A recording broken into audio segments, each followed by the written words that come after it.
Welcome to part 2 of the holiday editions of Thunderstruck. We're reaching the home stretch of this semester, so congratulations for getting through it. To get everyone in the spirit for winter break, we sent out some of our staff to interview some friends and family about their favorite parts of the holiday season. Let's take a look.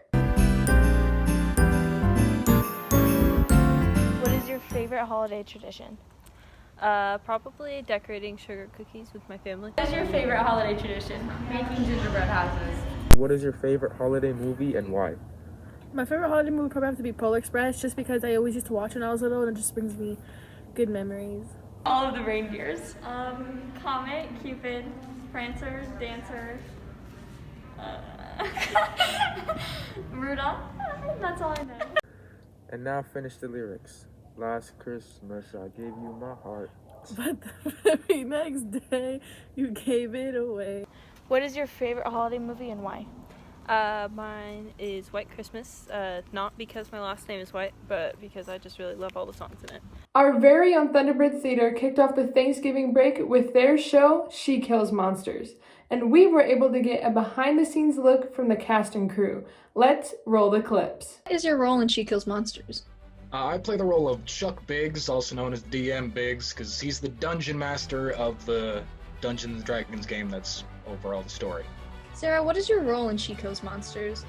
I did all the stop motion animation, which basically means I took figures that resembled the characters and I brought them to life to represent the action and the gore that was in the play. My role was a stage manager. What does the stage manager do? The stage manager is basically in charge of all the actors and making sure that they get on stage or on camera at the right time, making sure they leave at the right time or they're muted, and making sure they're in the right configurations. Tell me a little bit about the personality of Chuck. Alright, Chuck is just this huge nerd. He's just me in middle school.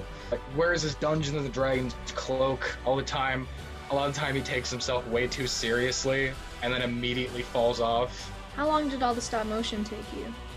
Entirely every single one of the clips, like with pre, post, and filming, took maybe about 3 weeks. How would you compare virtual productions to productions on stage? But it's kind of the same in the sense that you have to work one-on-one with the actors and make sure that they know all their blocking and are in their places at the correct time.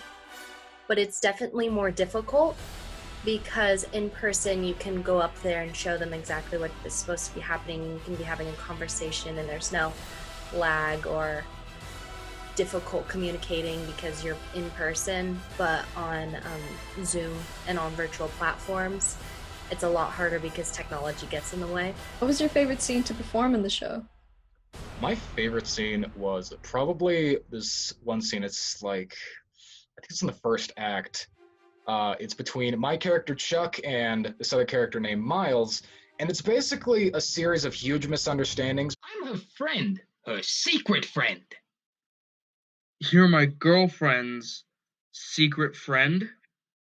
Yeah. And who are you? Her boyfriend.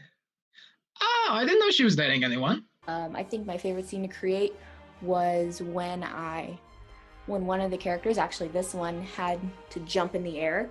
It was me trying to figure out how to get her to jump in the air without actually just having her be suspended in the air. My favorite scene to manage was probably the ending scene with all the dragons, and she's basically just engulfed in flame and dragon heads that are floating everywhere, and I thought it was definitely the coolest scene.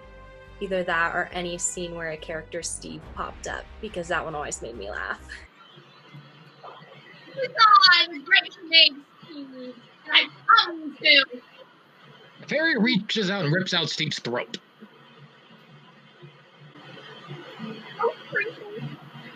Where can we find more of your stop motion work? You can find more of my stop motion work on Instagram and YouTube, both which is SJT_animations.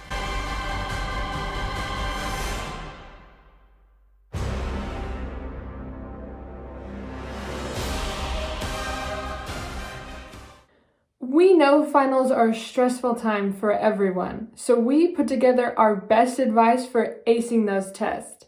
Take it away, friends. So we're going to talk about the Pomodoro Technique. So what you do is that you study for 25 minutes, take a 5-minute break, and then study for 25 minutes again. Then you complete this for 4 or 5 rounds, and then you take a 15-minute long break. And this helps your brain retain the information than trying to cram it all in one session. I know this might be difficult, but try not to study at all the day before a test. If you don't know it by the day before, you're probably going to not know it by the next day, so just take a break. Make sure to take breaks so you don't burn out, and also try to meditate so you can remain focused. And don't forget to ask your teachers for help. That's what they're there for.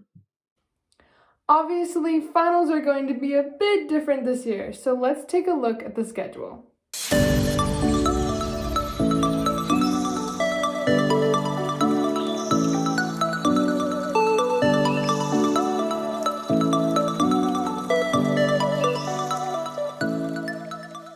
That's a wrap on this year of Thunderstruck. Thank you so much for watching and good luck on your finals. Remember to stay safe this break. Wear a mask, wash your hands, socially distance, and have fun. See you next year.